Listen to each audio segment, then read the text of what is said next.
Praise the lord. గమనించండి, ఒక మాట నేను మీకు గుర్తు చేయాలని ఆశపడతా ఉన్నాను. ప్రియమైన దేవుని బిడ్డలారా, మనము మన హృదయంలో ఉన్నటువంటి దేవుని ప్రేమని అనేక సార్లు తృణీకరిస్తూ ఉంటాం, చంపేసుకుంటూ ఉంటాం. నిజం చెప్పాలంటే అది ఏ విధంగా అంటే, దేవుని బిడ్డలమైనటువంటి మనలో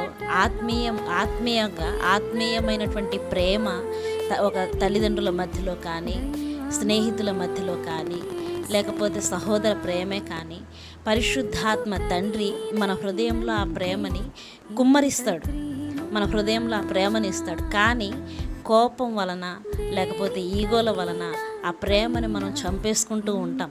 అది దేవుని చిత్తము కాదు. ప్రేమని మనం చంపకూడదు, దేవుని ప్రేమని మనం చంపకూడదు.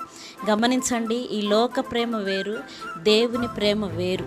దేవుని ప్రేమ మాత్రమే ఏ ఇద్దరు మనుషులనైనా కలిపి ఉంచగలదు.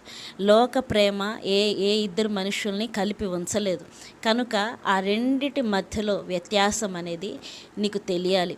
నువ్వు దేవుని బిడ్డవైతే, క్రీస్తు బిడ్డవైతే, నీలో ఉన్నటువంటి పరిశుద్ధాత్మ ఆత్మీయమైన ప్రేమని నీలో కుమ్మరిస్తుంది.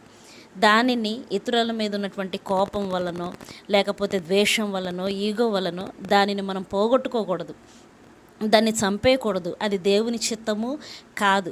దేవుని ప్రేమ మాత్రమే మనం కలిగి ఉండాలి, ఈ లోక ప్రేమ కాదు. కనుక ఈ విషయంలో భార్యాభర్తల మధ్యలో కానీ, లేకపోతే తల్లిదండ్రుల మధ్యలో కానీ, లేకపోతే స్నేహితుల మీద కానీ, లేకపోతే సహోదర ప్రేమ కానీ, దేవుని చిత్తానుసారమైనటువంటి మంచి అనుకూలమైనటువంటి రిలేషన్షిప్ ఏదైనా సరే ఆత్మీయులముగా ఉన్నప్పుడు మీలో ఉన్న ప్రేమ అనేది దేవుని ప్రేమగా పెరగాలే తప్ప కోపం మధ్యలో, ద్వేషాల మధ్యలో ఆ ప్రేమ అనేది నలిగిపోకూడదు, చనిపోకూడదు.